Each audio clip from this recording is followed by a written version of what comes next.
Quai de Brazza, l'association Les Détritivores transforme en compost les déchets organiques produits par ses partenaires. Aujourd'hui, l'asso se lance un nouveau défi, faciliter le compost chez les particuliers.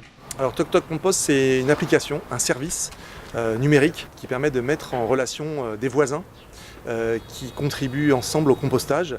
L'un parce qu'il a un composteur, l'autre parce qu'il cherche une solution justement pour déposer ses biodéchets qu'il a triés chez lui. Avec cette solution Toc Toc Compost, ils pourront identifier par géolocalisation qui, dans leur entourage, est éventuellement capable d'accepter leurs biodéchets pour les composter en toute proximité.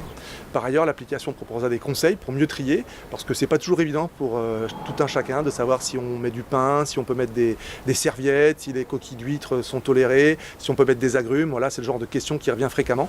Avec cette application, il y aura une façon très simple de savoir qu'est-ce qu'on met dans son bioseau, comme on l'appelle chez soi, pour y stocker ses biodéchets. C'est un projet. Il est assez abouti conceptuellement, maintenant il n'est pas encore développé. Pour le développer, on a besoin de sous, on a besoin d'aller chercher des financements.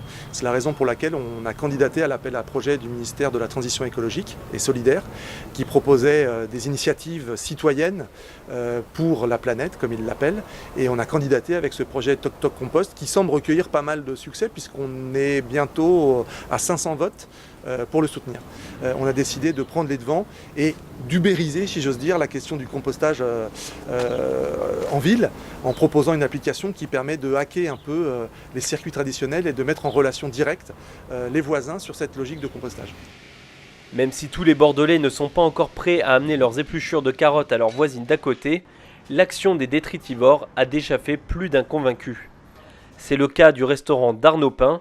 Ici, aucun reste d'assiette ne part à la poubelle.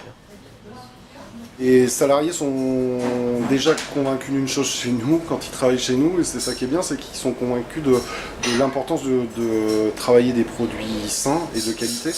Et ça a été finalement très simple de les amener derrière à recycler, parce que limite ils étaient dans l'attente, autant que moi, d'arriver à boucler cette boucle. Pareil, la même chose, on va faire le deuxième. Quand les serveurs débarrassent les clients, ils se dirigent vers la plonge, ils vident les déchets organiques dans la poubelle de la plonge, et puis généralement c'est set de table et serviettes qu'on met à part dans une poubelle extérieure, et après on pose les assiettes à la plonge, et pendant le service ils passent le seau à la plonge qui est juste à côté, et qui elle le vide dans sa grosse poubelle qui est le centre de collecte pendant le service des déchets organiques. Puis ensuite, à chaque fin de service, les poubelles sont vidées dans les containers des détritivores, et les détritivores passent entre 2 et 3 fois par semaine.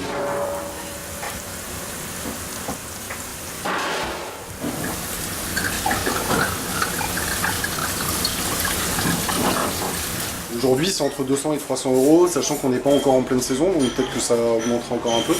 Et effectivement, quand on s'aperçoit qu'aujourd'hui, on est à quasiment plus de 3 ou 4 tonnes de déchets recyclés en l'espace de à peine 4 mois, c'est hallucinant. Même nous, ça nous surprend de voir qu'on ait pu recycler autant de choses. Alors voilà, faut pas être surpris du reste derrière, il y a une prise de conscience qui est là, et à mes yeux, ça vaut plus que le coup.